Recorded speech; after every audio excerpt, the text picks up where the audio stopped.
artificial intelligence-enabled electrocardiogram, or AI-ECG, can help identify patients who are unlikely to have atrial fibrillation after a stroke. This tool may allow clinicians to better select which patients truly require prolonged cardiac monitoring, potentially reducing unnecessary testing and healthcare costs while still identifying those at highest risk. My name is Dr. Stephen English. I am a vascular neurologist at Mayo Clinic in Jacksonville, Florida. I am the senior author on the article titled AI-ECG for Prediction of Occult Atrial Fibrillation in Patients with Stroke Who Undergo Prolonged Cardiac Monitoring, which will appear in Mayo Clinic Proceedings. In this study, we evaluated over 860 patients who have suffered an ischemic stroke and underwent prolonged cardiac monitoring. We applied an AI-ECG algorithm developed at Mayo Clinic to their baseline electrocardiograms at the time of admission to estimate the likelihood of detecting atrial fibrillation. We found that AI-ECG could reliably identify patients with a very low probability of having atrial fibrillation, especially episodes lasting 6 minutes or longer that we feel are more clinically relevant. This suggests that AI-ECG could be used to guide decisions about which patients require prolonged cardiac monitoring after a stroke. What sets Mayo Clinic apart is our ability to integrate cutting-edge AI tools into clinical workflows across multiple specialties. The AI-ECG algorithm used in this study was developed internally and has been validated across diverse patient populations. Our collaborative model, bringing together neurologists, cardiologists, and data science, enables us to apply these tools in a way that directly informs patient care, particularly in complex cases like cryptogenic stroke. This finding has direct implications for clinical practice.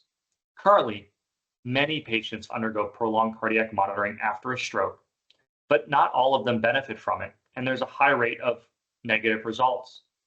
By using AI-ECG, clinicians may be able to more accurately identify which patients are unlikely to have atrial fibrillation and therefore may not need extended monitoring.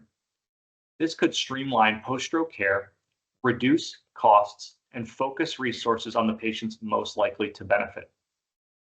For patients, this means a more personalized approach to stroke care. If the AI-ECG suggests a low likelihood of atrial fibrillation, they may be spared the inconvenience and cost of prolonged cardiac monitoring. On the other hand, if the AI-ECG algorithm indicates a high risk, clinicians can prioritize monitoring and potentially initiate preventative treatments sooner. Ultimately, it's about delivering the right care at the right time to help reduce the overall burden of stroke. The next step is to evaluate how AI-ECG compares to longer-term implantable cardiac monitors in predicting stroke recurrence, especially given our patient population predominantly wore the external devices. We then want to explore whether AI-ECG can serve as a marker of atrial cardiopathy, an underlying condition that may increase stroke risk even in the absence of atrial fibrillation. Further studies should assess whether an AI-ECG tool can guide decisions about anticoagulation and other preventative strategies in patients after stroke. We hope that you found this presentation from the content of our website valuable. Our journal's mission is to promote the best interests of patients by advancing the knowledge and professionalism of the physician community. If you are interested in more information about us, our homepage is www.mayoclinicproceedings.org. There you'll find access to information for our social media content, such as additional videos on our YouTube channel, www.youtube.com Mayo Proceedings, or journal updates on Facebook, www.facebook.com Mayo Clinic Proceedings. You can also follow us on X, formerly known as Twitter, available at Mayo Proceedings. More information about healthcare at Mayo Clinic is available at www.mayoclinic.org.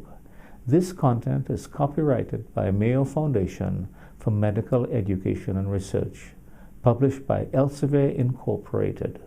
All rights are reserved, including those for text and data mining, AI training, and similar technologies.